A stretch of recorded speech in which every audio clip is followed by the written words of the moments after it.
হাতটা জোর করে বলতেছি, বুড়া বাপটাকে মাটাকে কষ্ট দিয়ে বড় কষ্ট করেছে ভাই আপনার জন্য।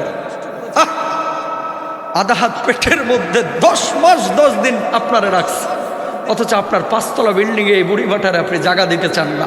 আল্লাহর কসম, আপনার চাইতে বড় গাদ্দার এই পৃথিবীতে আর কেউ নাই। বাপ মার খেদমত করা আপনার উপরে ফরজ, বাপ মার খেদমত করা আপনার উপরে ফরজ। নামাজ পড়া যেমন ফরজ আল্লাহ করেছে, বাপ মার খেদমত করা তেমন ফরজ আল্লাহ তাআলা করে দিয়েছেন। কফির বিল বন্ধুদের সাথে আড্ডাবাজি করে, সাদেক গুল্লা খায় যশোরে গিয়া 800 টাকা বিল দেয়, 5 জন বন্ধু মিলে ফিনিশ করছে। বুড়ি মাটা বলতেছে 200 টাকা দে রে বাজান, আমি একটু খরচ করবো। স্যাত করে উঠে কিছু কুলাঙ্গার সন্তান আছে না নাই জরুর। বাপ যদি বলে আমার ট্যাবলেট তো শেষ হয়ে গেছে রে বাজান, একটু টাকা দে না, 25 বার বললে 200 টাকা বাইর করে, এরকম বদমাশ আছে না? এই টাকার বাপ মার পেছনে খরচ করে পৃথিবীর কোনো মানুষ ফকির হয় নাই, বরং বাপ মার পেছনে না খরচ করে অসংখ্য মানুষ ফকির হয়েছে। বাপ মা অমূল্য সন্তান, হুমা জান্নাতুকা ওয়া নারুক, বাবা মা আপনার জান্নাত, বাবা মা আপনার জাহান্নাম। আহা, আমার দুবাই মাহফিল থাকে প্রতি বছর প্রায় 15-16টা, প্রতি বছর আমি যাই মাহফিলে। এক শিল্পপতি ভাই আছে, কয়েকটা কোম্পানির মালিক। আমি বললাম ভাই পড়াশোনা কদ্দূর করছেন? কয় হুজুর ক্লাস 3 পাস। নিজের নামটাও ঠিক মতো লিখতে পারতো না। আল্লাহ উঠাইলে কেউ কি টাইনে ধরে রাখতে পারে? এখন আল্লাহ উঠাইছে, শিল্পপতি হয়ে গেছে। তো আমি আমার সাথে উমরা করলো, বললাম যে আপনার কি কোনো কিছু এরকম মনে হয় যে একটা দোয়া আপনার কাজে লাগছে, এই জন্য আল্লাহ তাআলা উঠাই দিয়েছে? কয় হুজুর আমার একটা পয়সাও হারাম নেই, আর আমি যা টাকা কামাইছি সব দুবাই বসে কামাইছি, ব্যবসা আছে। তো বললো যে আমার মা, কোনো ভাই আমার মার এরকম খেদমত করে নাই, কিন্তু আমি যখন রাজমিস্ত্রির কাজ করেছি বাংলাদেশে দুবাইয়ে প্রথম জীবনে, 50 টাকা কামাইলে মাকে আমি 25 টাকা হাতে তুলে দিয়ে বলছি, মা তোর যা খুশি তুই তাই কর। যেদিন আমি শিল্পপতি হলাম, প্রতিষ্ঠিত হলাম, আমি আমার মাকে বাংলাদেশ থেকে দুবাই নিয়ে আমি উমরা করাইতে নিয়ে গেছি। মা কাবার গিলাফ ধরে একটা কথা বারবার বলেছে, আল্লাহ তুমি আমার এই বাজানটারে কোনো জায়গায় ঠেকায়ও না, আল্লাহ তুমি তারে উঠায় দিও। হুজুর ওই দোয়াটা আমার কলিজার মধ্যে লেগেছিল, আল্লাহ হয়তো ওই দোয়াটা কবুল করেছে, আল্লাহ তাআলা আমার উঠাইছে। বলুন আল্লাহু আকবার। এই পৃথিবীতে কেউ নিঃস্বার্থ ভালোবাসেন আপনার মা ছাড়া। প্রমাণ নেন, ঢাকা থেকে যখন আসেন অনেকে হাতের দিকে তাকায়, লাগেজের দিকে তাকায়, কি নিয়ে এসেছে। ইভেন আপনার সন্তানও, বুড়ি মাটা আপনার মুখের দিকে তাকায়।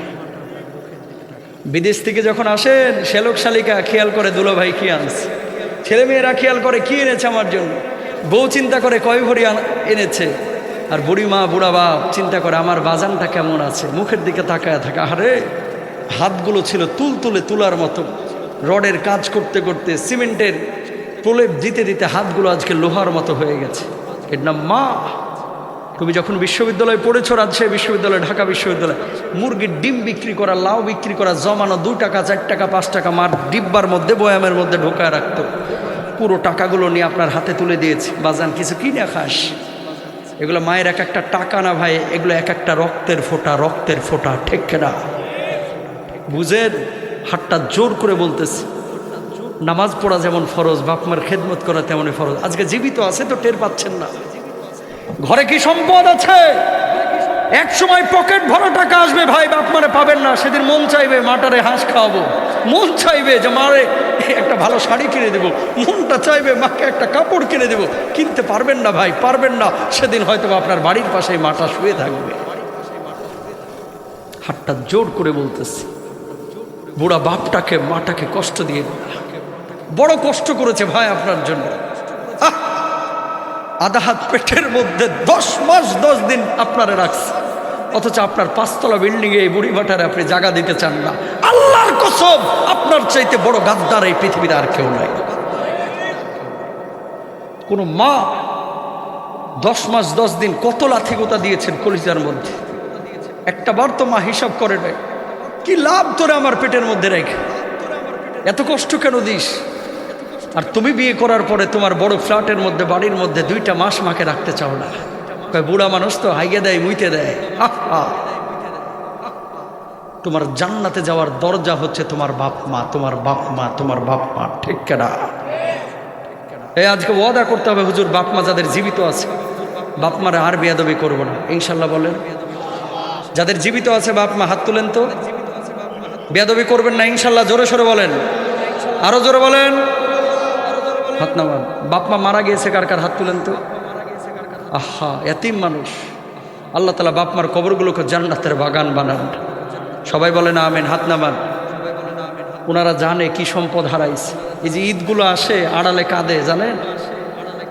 পৃথিবীতে যখন সুখের মুহূর্তগুলো আসে, ইস যদি আজকে মা জীবিত থাকতো, মাকে সবার আগে বলতাম।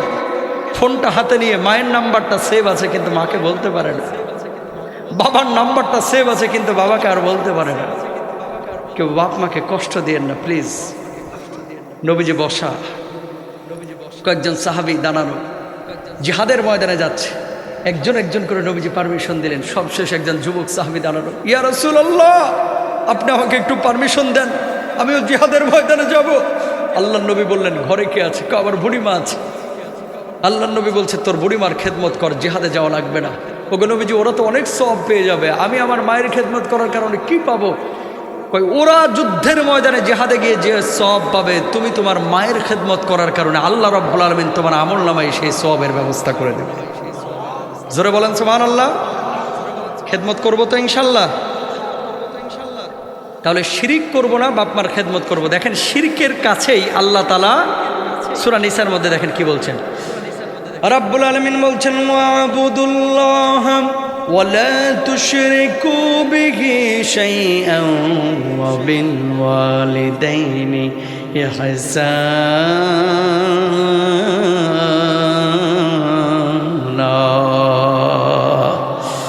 আল্লাহ রাব্বুল আলামিন বললেন আল্লাহর ইবাদত করো, আল্লাহর সঙ্গে কাউকে শরীক করো না, আর বাপ মার সঙ্গে ভালো আচরণ করো। খেয়াল করেন, খুব মনোযোগ দেন।